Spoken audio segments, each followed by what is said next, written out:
Joining me in the studio, in our studios in Imphal, is Tamo Pradeep Panjobam, editor of Imphal Review of Arts and Politics. Tamo Pradeep, welcome. Also joining me in the studio is Dr. Ramam Noni, our regular guest, Associate Professor, Political Science, DM University. Ozaduni, welcome. And we are also pleased to inform you that we are joined by Dr. Mohammed Ali Shah, who is a very popular media personality. Ali bhai, welcome. Ali bhai, let's get started with you. As I mentioned earlier, over the past 1 year, it's been very open, both in Manipur and across the country, plus, like I mentioned earlier, across the globe as well. That we've been seeing a lot of narratives that narratives built, wrong narrative, in fact. Of course, governments, both state and central governments, came down heavily on those narratives later on. So, how do you look at this for someone like you who has followed Manipur very closely? How do you look at this narrative that's been played out? Okay, firstly, I would like to thank you very much for inviting me on this panel. I feel very, very honored. And I must compliment you, you're looking very handsome in your suit. Probably you can try films later on. What would I like to say? Now, coming back to the point. See, firstly, I have had a lot of interaction with a whole lot of people from Manipur, especially in the last 1 year. I've interviewed on my channel many people from both sides, from Major side and from Kuki side, and also from many Nagas as well. Now, the very fact is, firstly, I would like to clear one misconception which has been reported in the international media as well. That's Hindus versus Christians. No, it is not. It is not religious. Firstly, it's not Hindus versus Christians. Even Nagas are Christians for that matter. But Naga churches are intact. So it's not religious, it's ethnic. Secondly, I would like to say for a regular Indian staying in Delhi, I would use the term Mayank. For a Mayank, it is difficult to understand the northeast part of India, leave alone Manipur. And understanding Manipur further, it's more difficult for them unless you are extremely passionate about Manipur and about the people, about the geography, demography, terrain, about the history of the region. Only then one can understand. Now, imagine that it's so difficult for a regular Indian to understand Manipur itself. What can be the understanding, what can we expect from foreign media or for a person sitting abroad who would not understand India per se, leave alone the northeast part of India, and furthermore, leave alone Manipur. Now, thirdly, I would like to say, I totally see it as a problem. It is a very deep problem, very, very intense problem, and a very serious problem. But I believe there is no problem in this world that cannot be sorted out through dialogue. And when a lot of people, in my interviews, I've asked, why can't you get together? Like, it is not like school children, you say sorry, you take hands and you become friends. I understand that. But we have been on a panel together where both are panelists and very maturely, very thought. He said, we are willing for dialogue, we'll have a dialogue. It's not here, let's have it in Delhi somewhere. So I believe dialogue would be the only way forward. And there is a way, there is no crisis that cannot be solved. We have seen brutal killing from both sides. Both sides have suffered. Absolutely. And the very fact is they are relief camps. And both sides, everybody will have their own different narratives. The Kuki will have their narrative, the Major will have their narrative, then they will be another narrative. It's not about narrative, it's about getting peace. It's about sorting it out. It's about time. How long will we see violence in a beautiful state like Manipur? It just contributes so much to our nation building. We had Femna Miss India, we had a photo tournament on an international level, we had so many things. We had people, investors, we had people, we had Mirabai Chanu, we had Ratan Khyam, we have so many people, we have Maricom from Manipur. They have really helped in nation building. But we cannot ignore or neglect the northeast part of India for so long. I've always maintained and I've said, I hope I get the pronunciation right, I Nanganung to Manipur. So the very fact is, it is one of the most beautiful states I've ever been to. I've traveled for the length and breadth of the country, from J&K to Tamil Nadu, from Gujarat to Mizoram. I found Manipur and the people of Manipur to be the best ever. Yes. It's about time we solve the Manipur crisis in a mature way. Thanks for your opening remark, Ali bhai. I understand Manipur, to tell our viewers also, Ali Bhai has been keeping very close tab on the happenings of the current crisis from the time it began last May. And in fact, Ali Bhai went viral all over social media as well, propagating peace. But obviously, Manipur is very close to your heart, Ali Bhai, and I thank you for your opening remark. Ali Bhai, sorry to come to you a little late. Tom Pradeep was quoting a couple of very good examples. I just didn't want to interrupt. And similarly, we had one of those victims, one of the ladies. There's another example from the ground. This is what I call the third narrative that one of our previous guests expressed, similar to what Tom Pradeep was quoting, giving some examples. This lady actually says that I lost my family member, but I hope peace comes, and I hope others don't have to face the situations that I faced. So that's one of the cries from the ground, I would say. And she doesn't want any other individuals to face what she had faced. So you heard what Tom Pradeep mentioned, and one of these examples that I gave. So how do you look at this from let's say from the perspective of national media? Let's say we had very few mainstream media come into Manipur and report, and obviously you've been following very closely. So how do you look at this? How do you look at the third narrative that I gave and the couple of examples quoted by Tom Pradeep? So what's your view on those? So, Priyo, that's a very, very good question. I would like to start from here, from the beginning. I started going to school when I was from the northeast part of India, in fact. The school tie that I'm wearing, my best friends in school were, I remember I'll name them, Ridankar Singh and Dipankar Singh. They were very, very dear, close friends. I'm still in touch with them. They were Maite. I joined the academy, I joined the army. Major Rajkumar Daljeet Singh was my dear friend. We still are in touch. Major Lam Singh Thang Khongsai Atuki, again a very, very dear friend. So I've had friends from both sides, very, very close friends, in fact.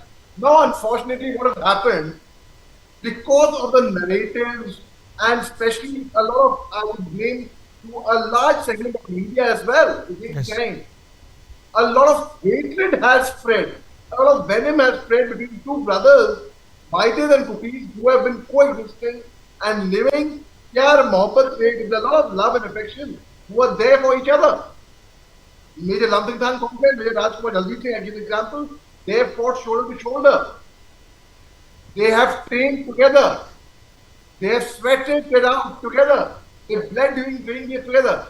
And I'm not talking about them personally, I'm trying to give an example about how the Kukis and Maites, unfortunately, I'm neither a Kuki nor a Maite, but I love both.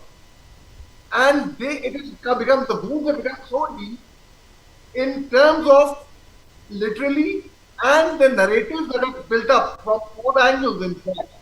Whenever there is a war, again, let me tell you, give me an example of Russia-Ukraine war. The first casualty in a war is information. सबसे बड़ा खात्मा होता है सच्चाई का. The truth always is the biggest casualty whenever there is a conflict, unfortunately and sadly. Now the very fact is, the people who have suffered the most, they know the pain and the wounds. They would want peace to come in. The families and relatives of the Israeli hostages with Hamas, the families are appealing for peace.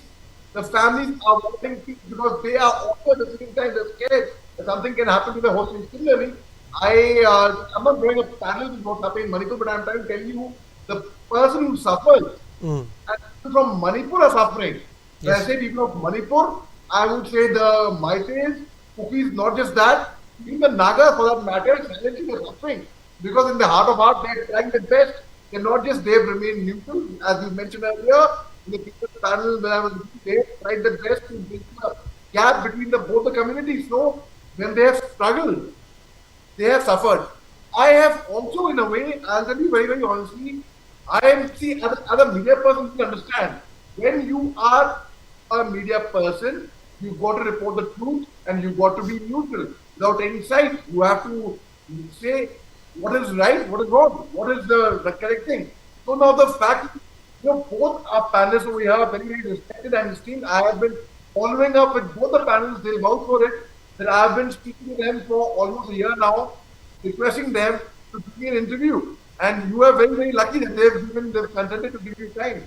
They have been extremely busy. But the very fact is, if I interview a cookie gentleman on my channel, it's perceived as I'm favoring cookie. If Right. if I interview a Maite gentleman on a channel, it's perceived as, oh, he is favoring Maite. So the very fact is, now I have tried to get Maite and cookie together on my channel, but it resulted to an online fight.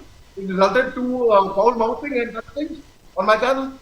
So the very fact is, I think the central also have to consider that who is the right people who are neither migrants nor who I volunteer my services most gladly and faithfully coming over to the land of Manipur and trying to talk to both the communities because I have very, very dear friends and I know for a fact that they will listen to me because I know one thing, people from the northeast part of India, my experience is they are the best of friends and they can be the worst of enemy if you Right. actually meddle wrongly with them. So one should know how to tackle with them. And I totally see it as total misinformation from both sides. They are WhatsApp universities. Somebody will send some video that so and so has done this. Somebody will send some other video. Stop relying on WhatsApp universities firstly, because as you know, 3rd of May last year when it broke out with rumors about one girl called Aroshi who was on a case of honor killing, and the news broke out. There were different narratives that were spread. So people must understand one thing that I am a well-wisher. I am a genuine well-wisher True. of beautiful people from Manipur. I genuinely am, and I take no sides. It can be perceived or misconstrued the wrong way.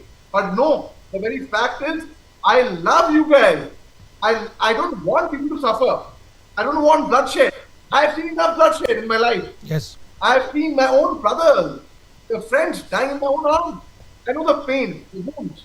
So the very fact is, the central agencies should actually formulate a body where which should not comprise of the mighty cookies only, which should comprise of people from external like mine, I would say, and we should actually come into communication.